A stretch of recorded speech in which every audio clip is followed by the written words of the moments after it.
দেখো, এই লেকচারটাতে আমরা আজকে একটু ইলেকট্রোম্যাগনেটিক ইন্ডাকশনের একটু অ্যাডভান্স পার্ট করতে চলেছি। অ্যাডভান্স বলা উচিত না, মানে একটু অন্যরকম।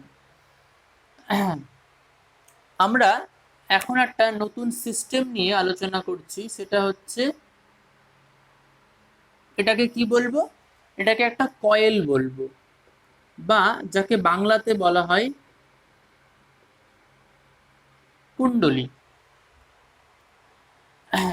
তুমি ভাবতে পারো এটাকে খুব ইজিলি ভাবার জন্য স্প্রিং এর মতো একটা কুণ্ডলী বা কয়েল, স্প্রিং। তো মনে করো তোমার কাছে এরকম একটা কুণ্ডলী রয়েছে, তার মধ্য দিয়ে তুমি তড়িৎ প্রবাহ পাঠাচ্ছ। তাহলে কি হবে? তো কুণ্ডলী তো অনেকগুলো পাকের হয়, তাই না? মানে একটা কুণ্ডলী বা কয়েল যাকে বলছি, স্প্রিং এর মতো যে দেখতে, সেটা তো পরপর কতকগুলো এরকম লুপ থাকে। তো একটু ভাবো, ধরো প্রথম লুপ, এর মধ্য দিয়ে কারেন্ট যাচ্ছে, তার মানে প্রথম লুপের মধ্য দিয়েও কারেন্ট যাবে।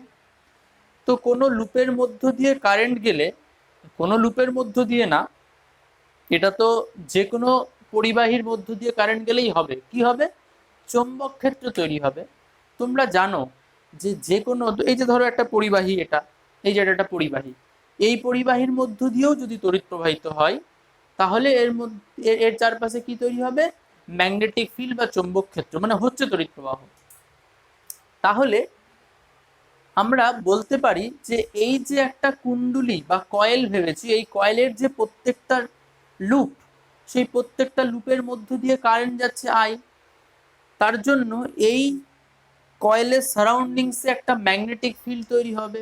তো যদি আমি একটা লুপের কথা ভাবি, ধরো ফার্স্ট লুপটার কথা ভাবলাম, যে ফার্স্ট লুপটার মধ্য দিয়ে কারেন্ট যাচ্ছে, এবং ফার্স্ট লুপটার জন্যই তার সারাউন্ডিংসে একটা চৌম্বক ক্ষেত্র তৈরি হয়েছে বা ম্যাগনেটিক ফিল্ড তৈরি হয়েছে। এবার সেই ম্যাগনেটিক ফিল্ডের ম্যাগনেটিক যে ফিল্ড লাইনগুলো থাকবে, তারা তো চারিপাশে ছড়িয়ে থাকবে, মানে সেগুলো তো আশেপাশের লুপের মধ্য দিয়ে যাবে, তাই তো? আমার কথাটা বোঝা যাচ্ছে তো? তাহলে এটা একটা কয়েল, সেই কয়েলের যে এই যে ফার্স্ট লুপের মধ্য দিয়ে কারেন্ট যাওয়ার জন্য যে ম্যাগনেটিক ফিল্ড তৈরি হয়েছে, সে ম্যাগনেটিক ফিল্ডের যে ফিল্ড লাইন মানে চৌম্বক বলরেখা, সেগুলো পাশের লুপের মধ্য দিয়ে পাস করবে, কারণ তারা খুব কাছাকাছি রয়েছে। দূরে হলে বলতাম যেত না, খুব কাছাকাছি থাকে। তাহলে এই পাশের লুপের মধ্য দিয়ে যখন চৌম্বক বলরেখাগুলো যাচ্ছে, তাহলে তুমি বলতে পারো না পাশের লুপের বা তার পাশের লুপ বা তার পাশের লুপের সাথে একটা কি তৈরি হবে? চৌম্বক ফ্লাক্স তৈরি হবে। কেন? এই লুপের তো একটা ক্ষেত্রফল আছে, আর তার মধ্যে দিয়ে চৌম্বক বলরেখা যাচ্ছে। আমরা জানি চৌম্বক ফ্লাক্সের মান কত হয়, phi equals to B dot d s, যে কোনো লুপের সঙ্গে জড়িত চৌম্বক ফ্লাক্স। তাহলে যদি প্রথম লুপটার কথা ভাবি, তার জন্য পরের লুপগুলোতে চৌম্বক ফ্লাক্স তৈরি হতে পারে, বা যদি সেকেন্ড লুপটার কথা ভাবি, তার জন্য তার আগেরটা বা তার পরেরটা সবাতেই চৌম্বক ফ্লাক্স তৈরি হবে। তার মানে মোদ্দা কথা হচ্ছে এরকম, যে যে কোনো লুপের জন্য তার আশেপাশের যে কোনো লুপে একটা চৌম্বক ফ্লাক্স তৈরি হতে পারে। তো এখন আমি যদি এই কারেন্ট আইটাকে কনস্ট্যান্ট না পাঠিয়ে যদি ভ্যারিয়েবল করে দেই, মানে ভ্যারিয়েবল করে দেওয়া মানে কিরকম? ভ্যারিয়েবল করে দেওয়া মানে, ধরো আয়ের মানটা এখন 0.5 অ্যাম্পিয়ার আছে, তারপরে 0.6 করলাম, 1 করলাম, 1.1 করলাম, 0.9 করলাম, 1.2 করলাম, 1.3 করলাম, 1.15 করলাম, এরকমভাবে চেঞ্জ করি। তাহলে দেখো 0.6 এর জন্য এই কুণ্ডলীতে প্রত্যেকটা লুপের যে পরিমাণ চৌম্বক ফ্লাক্স তৈরি হবে, কারেন্ট চেঞ্জ করলে তো সেই চৌম্বক ফ্লাক্সের মানগুলো চেঞ্জ হবে। কারণ চৌম্বক ফ্লাক্স কেন তৈরি হয় সেটা আমি আগে বলে দিয়েছি। এখন যদি আমি কারেন্টটা আইটা চেঞ্জ করি, তাহলে প্রত্যেকটা লুপের সঙ্গে জড়িত চৌম্বক ফ্লাক্সগুলো কি চেঞ্জ হবে। ফ্যারাডেজ ল কি বলেছে?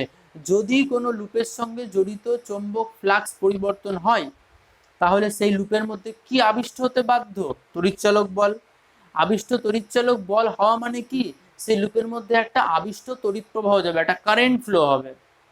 তাহলে এখানেও তাই হওয়ার কথা। তাহলে যদি আমি কোনো কুণ্ডলীর মধ্য দিয়ে যদি ভেরিয়েবল কারেন্ট পাঠাই, তাহলে ওই কুণ্ডলীর মধ্যে অরিজিনাল কারেন্ট ছাড়াও আর একটা কারেন্ট তৈরি হয়ে যাবে। মানে আমি ধরো দুটো লুপ নিয়ে যদি বুঝতে চাই, এটা ধরো একটা কুণ্ডলীর দুটো লুপ আছে, কারেন্ট পাঠাচ্ছি, তাহলে এর মধ্যে দিয়ে কারেন্ট যাওয়ার জন্য তার চারপাশে চৌম্বক বলরেখাগুলো ধরো এইভাবে বেরিয়ে গেল।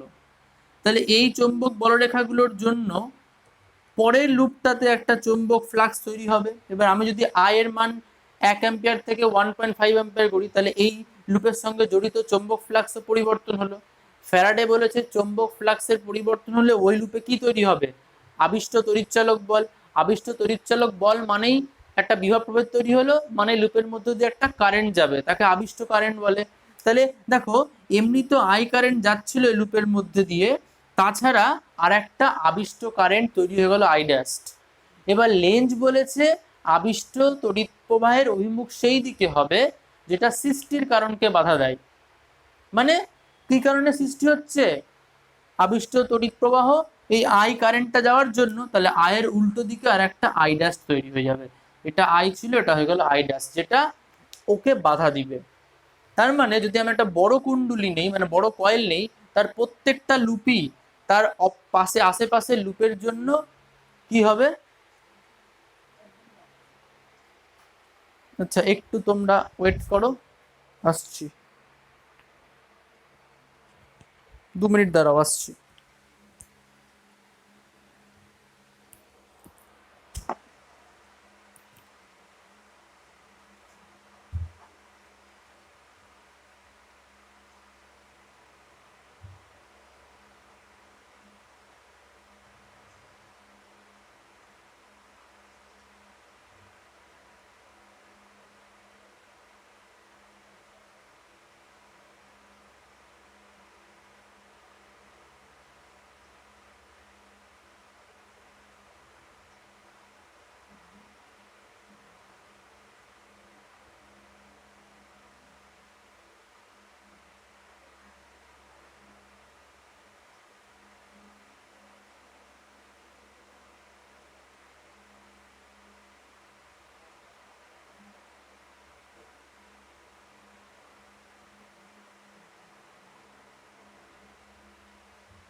তাহলে চলো বাকিটা বলা যাক, কোথায় ছিলাম। তাহলে যেটা বলছিলাম যে আহ, তার মানে যখন কোনো কুণ্ডলীর মধ্য দিয়ে, যখন কোনো কুণ্ডলীর মধ্য দিয়ে পরিবর্তনশীল তড়িৎ প্রবাহিত হবে, আয়ের মানটা চেঞ্জ হবে, তখন সেই কুণ্ডলীর মধ্যে আর একটা আবিষ্ট তড়িৎ প্রবাহ হবে যেটা অরিজিনাল কারেন্টকে বাধা দিবে। তার মানে আমরা এখানে বলতে পারি যে কুণ্ডলী গুলোতে, মানে কুণ্ডলীর প্রত্যেকটা লুপের মধ্যে যে ফ্লাক্স তৈরি হচ্ছে ফাই, সেটা অবশ্যই আয়ের সঙ্গে সমানুপাতিক। মানে আই কারেন্টটা বাড়লে ফাই বাড়বে, আই কমলে ফাই কমলে, কেন ফাই কমবে কেন? দেখতে পেলা তো, আয়ের মান বেশি মানে ফ্লাক্স চৌম্বক ক্ষেত্রের মান বাড়বে, মানে বড়রেখার সংখ্যা বাড়বে, ফাইও বেড়ে যাবে। আয়ের মান কম, ফাই কমে যাবে। তাহলে এই একটা সম্পর্ক হোল্ড করে। সবসময় মনে রাখবা যে কোনো কয়েলের জন্য যদি আমি ক্যালকুলেশন করতে যাই, তাহলে phi is always proportional to I হবে। ওকে, তো তাহলে আর এখানে আমি একটা কনস্ট্যান্ট দিব, তাহলে phi equals to L I. এই এলটা হচ্ছে একটা কনস্ট্যান্ট, যাকে ইংলিশে বলা হয় কন্ডাক্টেন্স, সরি কন্ডাক্টেন্স কেন বলছি,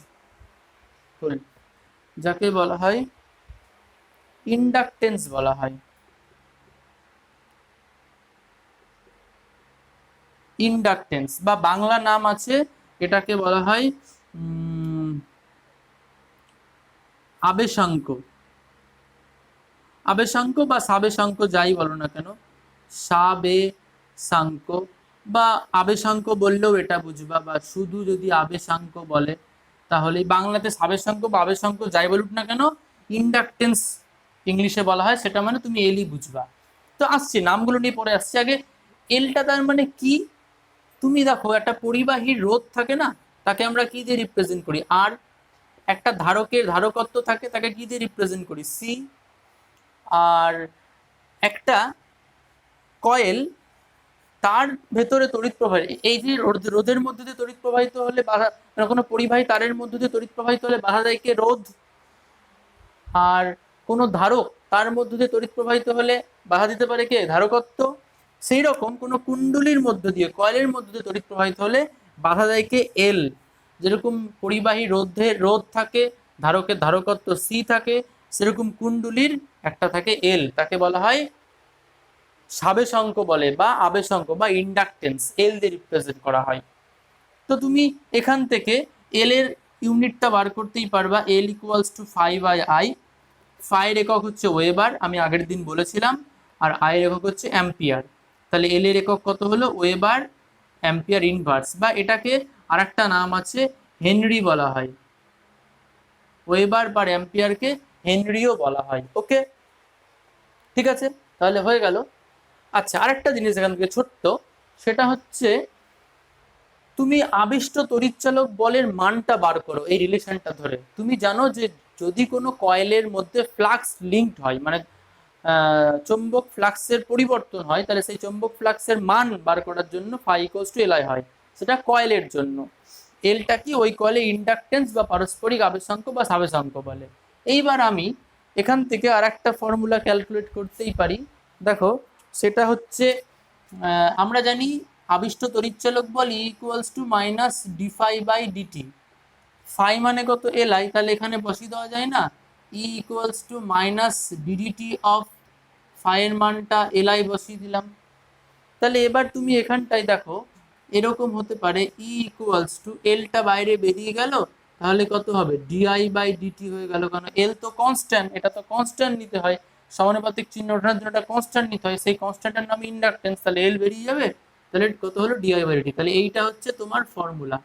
তাহলে যদি কোনো কয়েলের মধ্যে আবিষ্ট তড়িৎচালক বল বার করতে হয়, তাহলে E equals to minus L d I by d t use করবা। মানে এটা তো জেনারেল ফর্মুলা, আবিষ্ট তড়িৎচালক বলের যে কোনো জায়গায় ইউজ করা যায়, কিন্তু পার্টিকুলার কেসে পার্টিকুলার ফর্মুলা। এর আগের লেকচারগুলোতে ঠিকই ছিল, যে কোনো পরিবাহী চৌম্বক ক্ষেত্রে গতিশীল হলে তাতে আবিষ্ট তড়িৎচালক বল বিএলবি সাইন থিটা, কোনো পরিবাহী ঘূর্ণনশীল হলে তাতে আবিষ্ট তড়িৎচালক বল half B omega L square. ঠিক সিমিলার হইতে কোনো কয়েলের মধ্যে আবিষ্ট তড়িৎচালক বল বার করতে গেলে minus L d I by d t, এই ফর্মুলাটা ইউজ করতে হবে, এটা ছাড়া আর কিছু নেই। ওকে, তাহলে এইবার দেখো চলে আসছি একটা নেক্সট জিনিসে, এটা দিয়ে এটার সাথেই ধরো কোনো সময় তো এই রকমও হতে পারে যে একটা কুণ্ডলীর পাশে আর একটা কুণ্ডলী আছে, তাহলে কি ঘটতে পারে সেটা দেখব। ধরো তোমার কাছে এই একটা কুণ্ডলী আছে, আর তার নিচেই ধরো আর একটা কুণ্ডলী আছে এইরকম। এই কুণ্ডলীর মধ্য দিয়ে তড়িৎ প্রবাহ I1 আর পরের কুণ্ডলীর মধ্য দিয়ে তড়িৎ প্রবাহ I2 যাচ্ছে। এইবার ধরো আমি ইন্ডিভিজুয়াল যদি ভাবি, দুটোকে একসাথে ভাবছি না, উপরটাকে আলাদা ভাবছি আবার নিচেরটাকে আলাদা ভাবছি, দুটোকে আমি একসাথে ইনক্লুড করতে চাইছি না, সিঙ্গেল সিঙ্গেল ভাবে ভাবছি। যদি ওপরেরটাকে ভাবি, তাহলে ওপরটার জন্য ফর্মুলা কি হবে, কিভাবে লিখতে পারি, যে ওর জন্য যদি ফ্লাক্স তৈরি হয় ফাই ওয়ান, তাহলে ফাই ওয়ান হবে এল ওয়ান আই ওয়ান, কেন ওর মধ্যে দিয়ে কারেন্ট যাচ্ছে আই ওয়ান, আর এটার সাবেশাঙ্ক বা আবেশাঙ্ক যাই বলো না কেন বা ইন্ডাকটেন্স এল ওয়ান, আর নিচেরটার সাবেশাঙ্ক বা আবেশাঙ্ক বা ইন্ডাকটেন্স হচ্ছে এল টু। তাহলে এর জন্য ওই ফর্মুলাটা কি হবে, ই ওয়ান যদি বলি সেটা হবে হচ্ছে minus L one into d I one by d t. তাহলে এটা 1 নম্বরের জন্য কমপ্লিট। এবার 2 নম্বরের জন্য যখন ভাববো তখন 1 নম্বরটাকে ভুলে যাব, আলাদা আলাদা করে করছি। তার জন্য ফাই টু ইকুয়ালস টু কত হবে, L two into I two জানো। তার জন্য ই টু ইকুয়ালস টু কত হবে, minus L two d I two by d t. তুমি তো এগুলো এক্ষুনি করে আসলা আগে, জানো। কিন্তু আমাকে এবার একটা কথা বলো, ধরো 1 নম্বর কয়েলের মধ্যে দিয়ে আই ওয়ান কারেন্ট গেছে, তার মধ্যে আবিষ্ট তড়িৎচালক বল কেন তৈরি হয়, তার কারণটা বললাম যে ওই 1 নম্বর কয়েলের প্রথম যে লুপ বা যে কোনো একটা লুপের চৌম্বক ক্ষেত্র যে তৈরি হবে, সেটা পাশের লুপের মধ্যে দিয়েও সেই চৌম্বক বলরেখা যাবে। সেই চৌম্বক বলরেখার জন্যই পাশের লুপগুলোতে তড়িৎচালক বল আবিষ্ট হচ্ছে, মানে ফ্লাক্সের পরিবর্তন হচ্ছে। তাই তো এই যে 1 নম্বর কয়েলের মধ্যে দিয়ে তড়িৎ প্রবাহিত হওয়ার জন্য যে চৌম্বক ক্ষেত্র তৈরি হয়, তার যে চৌম্বক বলরেখা সেটা কি শুধুমাত্র অতটুকু রিজিয়নেই থাকবে, না আশেপাশেও ছড়াবে? আশেপাশেও ছড়াবে, কেন দুটো কয়েল তো খুব কাছাকাছি, এরকম তো না একটা এখানটা একটা 50 কিলোমিটার দূরে, তা তো নয়, খুব কাছাকাছি। তাহলে 1 নম্বর কয়েলের মধ্যে দিয়ে কারেন্ট যাওয়ার জন্য যে চৌম্বক বলরেখা উৎপন্ন হয়, তারা এই 2 নম্বর কয়েলের মধ্যে দিয়েও পাস হতে পারে। তাহলে 2 নম্বর কয়েলের মধ্যেও লুপগুলোর মধ্যে একটা চৌম্বক ফ্লাক্স তৈরি হবে। তাহলে 2 নম্বর কয়েলের মধ্যেও যদি ফ্লাক্স চেঞ্জ হতে থাকে, আই ওয়ান যদি চেঞ্জ করি তাহলে ফ্লাক্সও চেঞ্জ হবে। ফ্যারাডে বলেছে ফ্লাক্স চেঞ্জ হলে তাহলে 2 নম্বর কয়েলেও একটা তড়িৎচালক বল আবিষ্ট হবে। তো তাহলে এখন আমরা ভাববো এরকম ভাবে, 1 এর জন্য 2 এর এফেক্ট, 2 এর জন্য 1 এর এফেক্ট। কি করে ভাববো দেখো, তাহলে বলছি যে 2 নম্বর কয়েলে ফ্লাক্স তৈরি হবে, তাহলে ফাই টু নাম দিব। কার জন্য হচ্ছে, 1 এর জন্য, তাহলে প্রপোর্শনাল টু আই ওয়ান বলবো, কারণ আই ওয়ানের কারেন্টের জন্য হচ্ছে। তাহলে এখানে তো আমাকে একটা ইকুয়াল টু সাইন নিয়ে কনস্ট্যান্ট নিতে হবে, সেই কনস্ট্যান্টটা নিব আমরা এম। তুই বলবে স্যার এটা তো এম ওয়ান এম টু হবে না, এম হবে শুধু। কেন, এটা 1 এর জন্য 2 এর এফেক্ট পেলাম। তাহলে ওখানে যে এল যে রোল প্লে করেছিল, দেখো আগের টপিকে পড়ার সময় এখানেও এমটা তাই। ওখানে এলটাকে কি বলেছিলাম, সাবেশাঙ্ক বা আবেশাঙ্ক বা ইন্ডাকটেন্স। অ্যাকচুয়ালি আমি ইংলিশটা দিয়ে বোঝাই, বুঝতে পারবে। ইন্ডাকটেন্স একটু দেখে নেই ঠিকঠাক ভিডিওটা চলছে কিনা। হ্যাঁ, ইন্ডাকটেন্স অ্যাকচুয়ালি দুটো টাইপকে ভাগ করা হয়, একটা হচ্ছে সেলফ, একটা হচ্ছে মিউচুয়াল। তো সেলফ মানে নিজের কয়েলের মধ্যে, ধরো একটা সিঙ্গেল কয়েল আছে, তার মধ্যে দিয়ে কারেন্ট যাওয়ার জন্য তার মধ্যেই একটা আবিষ্ট তড়িৎ প্রবাহ সৃষ্টি হয়েছে এবং বাধা দিচ্ছে, তার জন্য তুমি এল পাবা, সেলফ।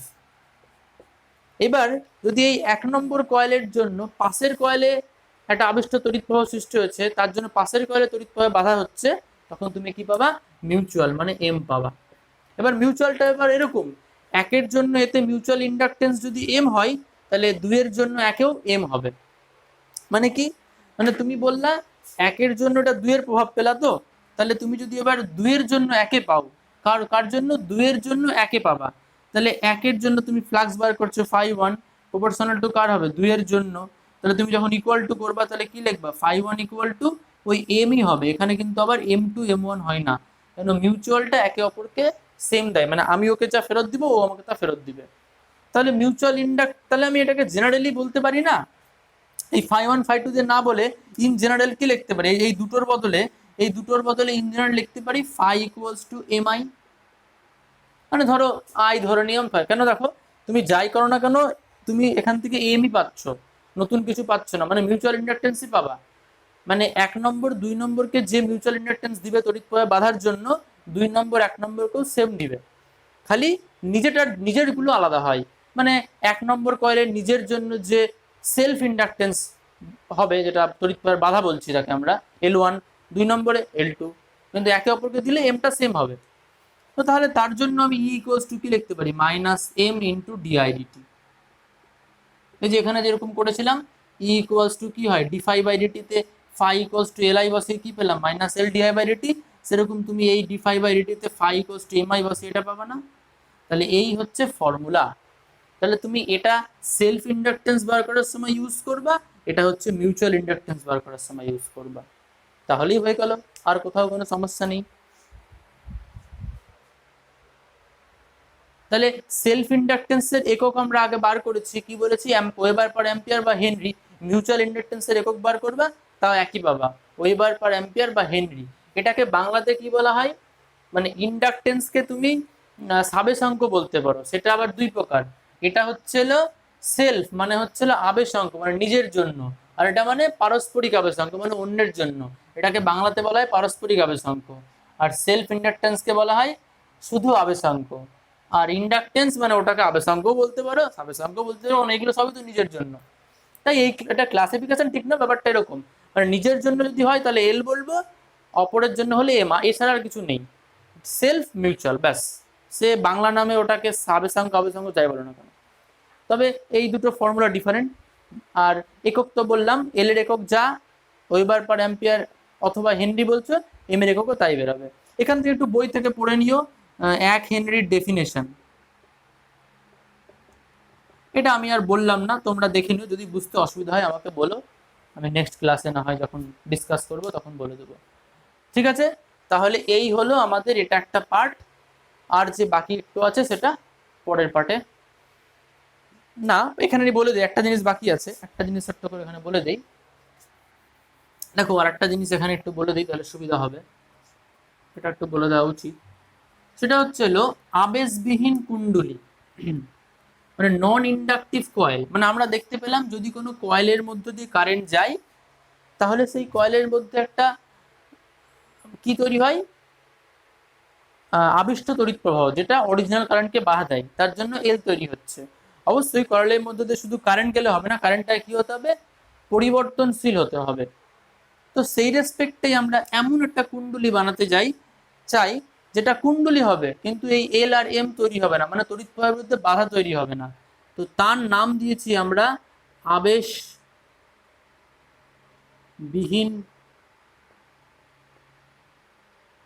কুণ্ডলী। সেটা কি রকম জিনিস আবেশবিহীন কুণ্ডলীটা, সেটা দেখো, মানে আমি যদি একটা কয়েল এরকম ভাবে বানাই,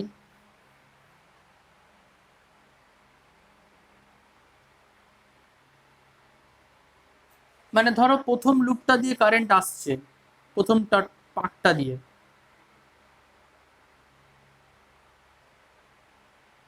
এসে পরেরটা দিয়ে ফিরে যাবে, ওটাকে আমি অন্য কালার দিয়ে দিচ্ছি, মানে এই এসে ফিরে যাবে।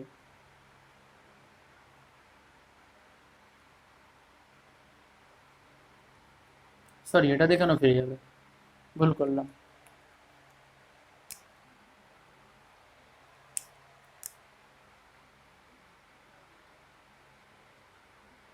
এই যে দেখো, তাহলে যেটা তুমি দেখছো ব্ল্যাক কালার, ওটা দিয়ে এসছে, অপরটা দিয়ে ফিরে গেছে, মানে কি, আমি একটু বোঝানোর জন্য দেখো, এই যে দেখো একটা আমি একটা পরিবাহী, এটা ধরো একটা পরিবাহী তার, এটার ধরো এদিকে একটা এন্ড, মানে আমি তো কাটতে পারবো না, এটা এদিকে একটা এন্ড আছে, মনে মনে ভাবো এদিকে একটা এন্ড আছে, মানে দুটো প্রান্ত, এই প্রান্ত দিয়ে তড়িৎ পাঠালাম, আর এই প্রান্ত দিয়ে ফিরে আসলো, দুটো যদি পাশাপাশি তুমি রাখো, দেখো এই প্রান্তটা দিয়ে, মানে তোমার ডান দিকের প্রান্তটা দিয়ে, এই ডান দিকের প্রান্ত দিয়ে তড়িৎ গেছে, তাহলে ওর ডিরেকশন উপরের দিকে, আর বাঁ দিকের প্রান্ত দিয়ে তড়িৎ এসছে, তার ডিরেকশন নিচের দিকে। এবার ধরো এই কুণ্ডলীটা তো কি করে বানানো হয়েছে, একটা তার দিয়েই পেঁচানো হয়নি, একটা তারকে পেঁচিয়ে ওই তারটায় কেটে দেওয়া হয়নি, ওটাকেই আবার তার উপর দিয়ে পেঁচিয়ে নেওয়া হচ্ছে। মানে আমি ধরো এই তারটা দিয়ে শুরু করলাম, এই যে একটা পেঁচিয়ে লুপ বানালাম, লুপ বানিয়ে কেটে দেবো না, আবার ওই তার দিয়ে ওর সাথে আবার উল্টো দিকে লুপ বানাবো। ব্যাপারটা বুঝতে পেরেছো তো, একটা তারকে আমি পেঁচিয়ে পেঁচিয়ে কয়েল বানিয়েছি, শেষ প্রান্ত থেকে আবার ওর সঙ্গে পেঁচিয়ে পেঁচিয়ে সামনে নিচে শেষ করেছি। এবং প্রথম লুপের মধ্যে দিয়ে যে ডিরেকশনে কারেন্ট যাচ্ছে, অবভিয়াসলি তুমি দেখলা আবিষ্ট তড়িৎ প্রবাহ সেটার অপোজিট ডিরেকশনে হবে এবং বাধা দিবে। তার মানে এইখানে দেখো, আমি একটু ছোট্ট করে দুটো প্যাচ নিয়ে যদি বলি, এটা দিয়ে কারেন্ট আই আসছে, এসে এই ঘুরে এই আই যাবে, তাহলে আবিষ্ট তড়িৎ প্রবাহ প্রথম প্যাচটার জন্য তার ডিরেকশন কোন দিকে হবে, এই দিকে হবে। মানে এটা যদি আই হয়, তাহলে এটা আই ড্যাশ হবে আবিষ্ট তড়িৎ প্রবাহ প্রথম প্যাচটার জন্য। এবার নর্মাল প্রবাহটা কি হবে দেখো, এই যে আই যে আসছে, আসলো আসলো, এই এসে ঘুরে আবার এদিক দিয়ে বেরিয়ে যাবে, আবার এই ঘুরে দিক দিয়ে বেরিয়ে যাবে। যখন আই আসছিল কারেন্টটা ফার্স্ট লুপটার কয়েলটার মধ্য দিয়ে, তখন তার অপোজিট দিকে বাধা আই ড্যাশ দিবে। এবার যখন আবার আই বেরিয়ে যাবে, তখন আবার তার অপোজিট দিকে বাধা কে দিবে, আই ড্যাশ দিবে। তার মানে আই ড্যাশ যে প্রথম কয়েলটাতে তৈরি হবে আর পরের কয়েলটাতে যে আই ড্যাশ তৈরি হবে তার ডিরেকশন দেখো উল্টো দিকে। তার মানে এরা না একে অপরকে ক্যান্সেল আউট করে দিবে। তার জন্য এই কুণ্ডলীটার মধ্য দিয়ে কোনো আবিষ্ট তড়িৎ প্রবাহ তৈরি হবে না, মানে ওর মধ্যে ইন্ডাকটেন্স এল এম থাকবে না, তাই তাকে আবেশবিহীন কুণ্ডলী বলা হচ্ছে। তাহলে ব্যাপারটা বুঝতে পারলে তো কিরকম, মানে একটা পরিবাহী তারকে পেঁচিয়ে কুণ্ডলী বানাবো এবং তার শেষ প্রান্তটা কাটবো না, ওটাকেই আবার ওর সাথে পেঁচিয়ে সেম জায়গায় এনে শেষ করব। এবং যদি একটা দিয়ে তড়িৎ পাঠাই আর ওটা দিয়ে তড়িৎ ঘুরে অপরটা দিয়ে চলে আসে, তাহলে অটোমেটিক্যালি দেখবো প্রথম লুপের জন্য যেদিকে আবিষ্ট তড়িৎ প্রবাহ হবে দ্বিতীয় লুপের জন্য উল্টো দিকে, তাহলে পরস্পর ক্যান্সেল আউট হয়ে গেল, আবেশ আর হবেই না, মানে নর্মাল প্রবাহকে বাধা দিবে না, অরিজিনাল প্রবাহটাকে কেউ বাধা দিবে না। তাই জন্য একে কি বলা হয়, আবেশবিহীন কুণ্ডলী। আর একটা ছোট্ট জিনিস এখান থেকে বলে দেবো, ব্যাস তাহলেই শেষ হয়ে যাবে। সেটা হচ্ছে যে চোক কয়েল, এটা কিরকম জিনিস, এটা বলছে ইন্ডাকটেন্স টেন্সটা হবে হাই আর রেজিস্টেন্সটা হবে লো। এটা নিয়ে অ্যাকচুয়ালি অনেক কিছু থাকে, ব্যাপার আছে, এখানে একটা এলসিআর সার্কিট থাকে, সেটা আমি পরের চ্যাপ্টারে বলবো, না হয় আমি নর্মালি বলে দেই। ধরো আমাদের এমন একটা কুণ্ডলী দরকার, এমন একটা পরিবাহী দরকার যেখানে ধরো তড়িৎ প্রবাহের বিরুদ্ধে প্রচুর বাধা যায়। তো তুমি বলবা স্যার তাহলে আপনি অত কিছু করতে যাচ্ছেন কেন, আপনি একটা রেজিস্ট্যান্স হাই লাগিয়ে দিন তাহলেই হবে।